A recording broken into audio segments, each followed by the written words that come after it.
Hola, ¿qué tal? Bueno, esto es una pequeña reseña que hice con la intención de que pudieran visualizar algunas otras perspectivas que puedan guiar el análisis de los textos académicos.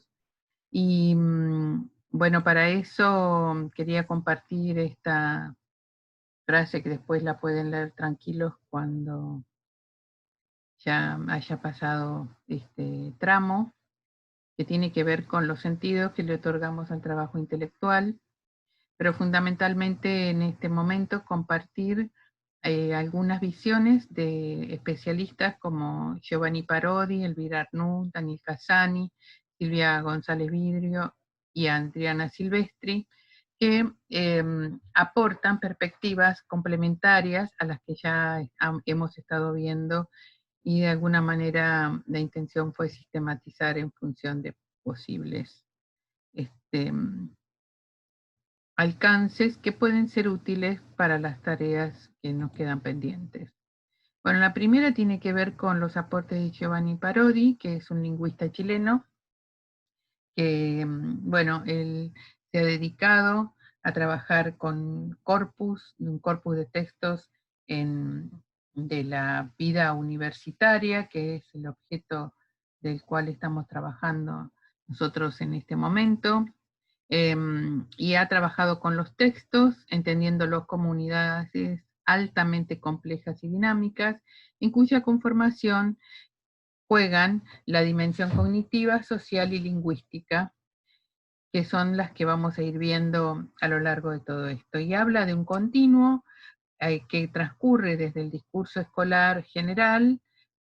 hacia el discurso técnico profesional, pasa por el discurso académico universitario, que es el que hoy tenemos, digamos, como objeto de estudio y de reflexión, y recibe los aportes e interactúa con el discurso científico y con el discurso profesional que circula en el medio laboral. Bien. Para eso, él dice que digamos que lo que de alguna manera caracteriza a estos textos es el discurso especializado, que es el que de alguna manera une al discurso académico y al profesional, que a veces se confunden porque es verdad que esos discursos a veces reciben, a pesar de tener ámbitos de circulación diferentes, contribuciones, reproducciones, apropiaciones entre uno y el otro, cuestiones que hemos estado viendo nosotros también en, en el recorrido de la asignatura, de cómo esto está sucediendo en nuestros teóricos. Bueno, él, para analizar los géneros discursivos, propone miradas que podríamos decir que se aglutinan en cierto tipo de componentes, que son las condiciones de circulación de esos géneros, qué intenciones tienen o qué propósitos comunicativos, cuáles son,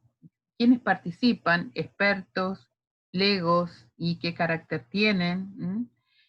semilegos, cuáles son los rasgos que tienen esos textos,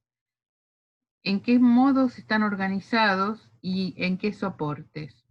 así como cuáles son las condiciones de circulación. Eso Parodi lo organiza en una matriz de análisis que toma estos elementos, estos componentes, y yo lo que les propongo aquí es ver algunos ejemplos. Este ejemplo es de cómo se analizan esos componentes. Es un material que tomé de un estudiante que rindió a principios de este año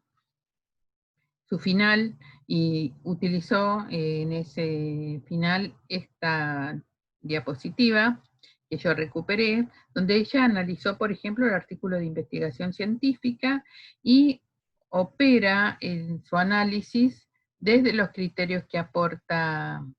Parodi, en este caso el artículo de investigación científica, donde desde el contexto de circulación ideal, ella menciona al científico, aunque nosotros hemos visto que también, por ejemplo, este es un ejemplo, circula aquí en la universidad como material de estudio. Las características que tenía ese artículo científico era multimodal, puede ser monomodal también, predominantemente tenía una organización del discurso argumentativa, estaba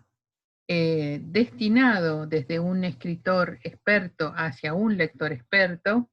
y su finalidad o macropropósito comunicativo era persuadir. También tenemos otro ejemplo, que es el de un análisis que hace en su texto Parodi, lo hace con texto disciplinar y con manual, y yo lo que quiero llamarles la atención aquí es que veamos cómo en el rol de los participantes el productor es claramente un experto, mientras que el lector es un semilego. A veces, en el caso de los textos disciplinares, nos sucede lo mismo, ya que siempre el productor es experto, pero a veces el lector es también experto, o semilego puede suceder también. Bueno, y así con los otros componentes y las formas de identificación, que después lo pueden mirar más tranquilos. La otra autora es Arnoux, que nos aporta la idea de los polos del continuo que transcurren entre un polo expositivo que se caracteriza por que tiene fronteras que son no, bien nítidas entre quien es el citante y el citado, la intención es informar, y se presenta de un modo eh, taxativo, digamos, como un saber construido, legitimado, donde la intencionalidad comunicativa es didáctica por lo general, mientras que el argumentativo se caracteriza por justamente lo contrario, donde la intencionalidad es más que nada persuadir. Y siempre hay que tener en cuenta que obviamente estos textos no están puros en ninguno de los dos casos. Por lo general hay una escala de gradualidad entre ellos, y es muy difícil encontrar textos absolutamente que cumplan todos los requisitos, si los hay, pero serían los que estarían en el extremo del continuo. Después, creo que un aporte muy importante lo hace Casani, que él comienza diciendo que los géneros discursivos serían cada uno de los tipos de texto oral o escrito que tienen variados niveles o grados de sistematización. Y para eso caracteriza a los géneros discursivos como dinámicos, situados, que tienen una intencionalidad, un propósito, que están organizados de una determinada manera y delimitan sectores, comunidades, grupos sociales, y que también tienen como una característica predominante que esas que construyen y a su vez reproducen estructuras sociales, ¿no? Y estos géneros académicos, que es de lo que nosotros nos estamos ocupando especialmente para este tramo de la universidad, para Parodi son los formatos textuales que resultan de las restricciones, fíjense el término que usa, restricciones temáticas, estilísticas y composicionales a las que debe adecuarse cada discurso según cada campo disciplinar.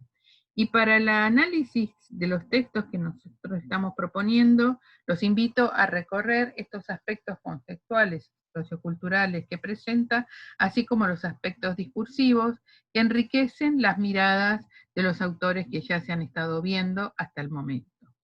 Por otro lado, Silvia González Vidrio, si bien proviene de otro campo disciplinar, hace un aporte con su esquema analítico que a mí me pareció interesante para enriquecer las miradas. Él ya analiza el discurso periodístico, pero me pareció que puede ser importante o aportante que ustedes miren su texto elegido, por ejemplo, desde las miradas que hace la autora, donde se pregunta, por ejemplo, desde las condiciones de producción del discurso, desde dónde habla el autor, quién es el emisor, quién es el receptor. Lo mismo lo hace con el nivel icónico, que los separa en aspectos materiales y en los paratextos que aparecen en el texto. Y en el nivel discursivo, que lo separa entre el plano microlingüístico, el plano macrodiscursivo, que a su vez lo separa este plano macrodiscursivo en dos niveles, que son las operaciones discursivas, perdón, las operaciones discursivas y las operaciones metadiscursivas. Y por último, el nivel de la interpretación, que es absolutamente personal y subjetivo, que está presente en todos los textos, porque en las lecturas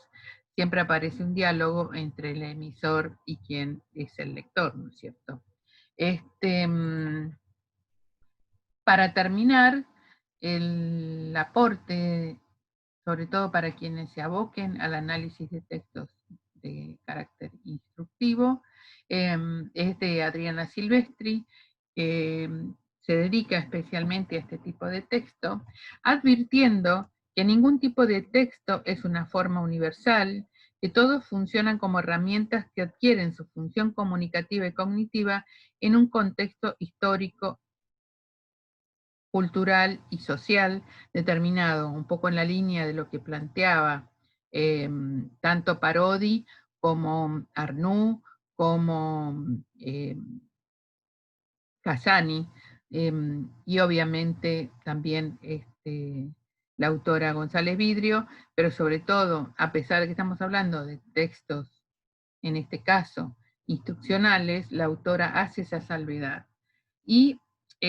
nosotros, de los textos que podrían caracterizarse como ejemplificadores de un discurso instruccional, nos hemos ocupado de los que tienen que ver con un objetivo que es el aprendizaje, y hemos elegido como prototipo de este texto el parcial, que es un texto que se ha caracterizado por tener una presencia en todas las asignaturas donde se estudia en la universidad,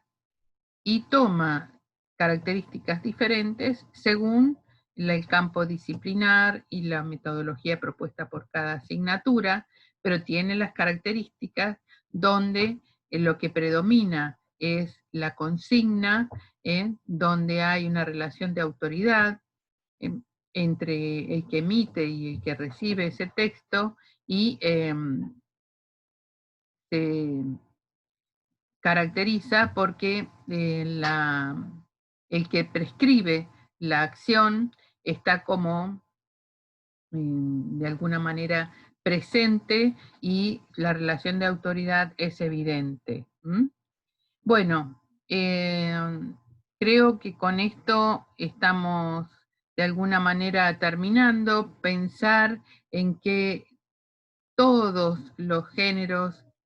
que circulan en la universidad y en el mundo académico, como el resto de los géneros discursivos, tienen límites porosos, se pueden aplicar diversas dimensiones o criterios desde diversos planes de análisis, como hemos visto, y ustedes tienen la complementariedad de los textos que ya han trabajado, como el de Van Dijk, que lo han trabajado más intensamente en el trabajo práctico, y es importante que eso no lo pierdan de vista en el análisis del texto que ustedes elijan, del trabajo académico, que tengan en cuenta que coexisten aspectos de tipo cognitivo, lingüístico, funcional, comunicativo, lo social, lo situado, lo cultural, que dan cuenta de también de una heterogeneidad en la que puede estar integrados tramos descriptivos, narrativos, dialogales, explicativos o argumentativos, que a esto Adam le llama secuencias textuales, esos tramos, y Adam, que lo mencionamos brevemente y no profundizamos demasiado en esta cuestión, pero él enfatiza esta idea de que podríamos decir que hay 5 secuencias que son prototípicas y que la predominancia de una u otra es la que de alguna manera inclina la balanza para la tipificación del género académico del cual nos estemos ocupando. Bueno, muchas gracias. Este texto a su vez también va a ser subido como la producción del Genially, así lo pueden recorrer, independientemente del recorrido que hice yo, lo pueden recorrer ustedes con total comodidad y a gusto. Bueno, éxitos en los trabajos.